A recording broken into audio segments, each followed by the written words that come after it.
Hi friends, welcome to kitchen with Sujatha. ఈరోజు special అండి గోబీ బజ్జీ.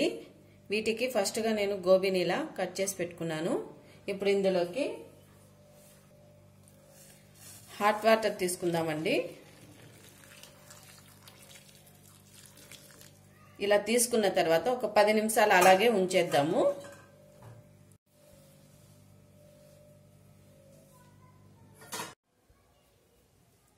ఇప్పుడు మనము ఒక గిన్నె తీసుకొని అందులోకి శనగపిండి, కార్న్ఫ్లోరు, చిటికెడు పసుపు,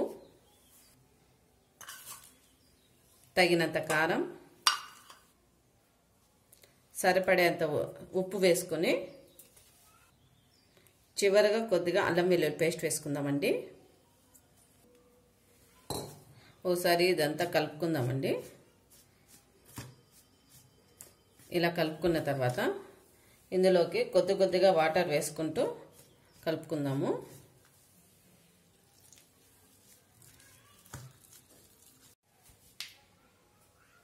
చూడండి, ఇలా జారుడుగా కలుపుకోవాలండి పిండి. ఇప్పుడు మనము బజ్జీలు వేసుకుందాం గోబీతో. 10 నిమిషాల తర్వాత అండి ఇలా నీళ్లు వంచేసుకుందాము.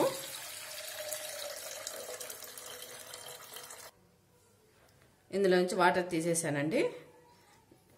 తర్వాత ఇప్పుడు మనము బజ్జీలు వేసుకుందాము. తర్వాత స్టవ్ వెలిగించుకొని కడాయి పెట్టుకొని అందులోకి కావాల్సినంత నూనె వేసుకోండి.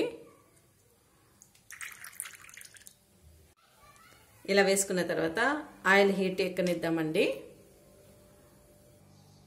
ఆయిల్ హీట్ ఎక్కిన తర్వాత ఇలా గోబీని ఇలా డిప్ చేసుకుందామండి. ఇలా డిప్ చేసుకొని నిదానంగా ఒక్కొక్కటి అందులో వేసుకుందాము.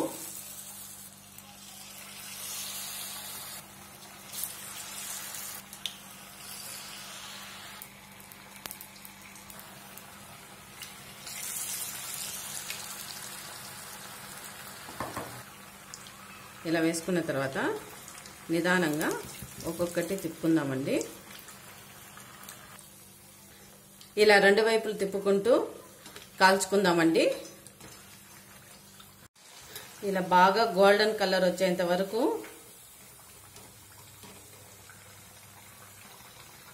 ఇలా కాల్చుకున్న తర్వాత తీసి పక్కన పెట్టుకుందామండి.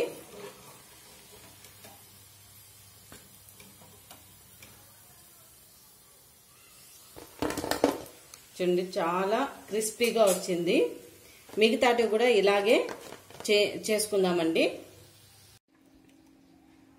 చూడండి, చాలా క్రిస్పీగా వచ్చినాయండి ఇవి మనకు. మీరు కూడా ఒకసారి ట్రై చేసి ఎలా వచ్చిందో కామెంట్ రూపంలో తెలియజేయండి. Please like, share, subscribe. Thank you for watching.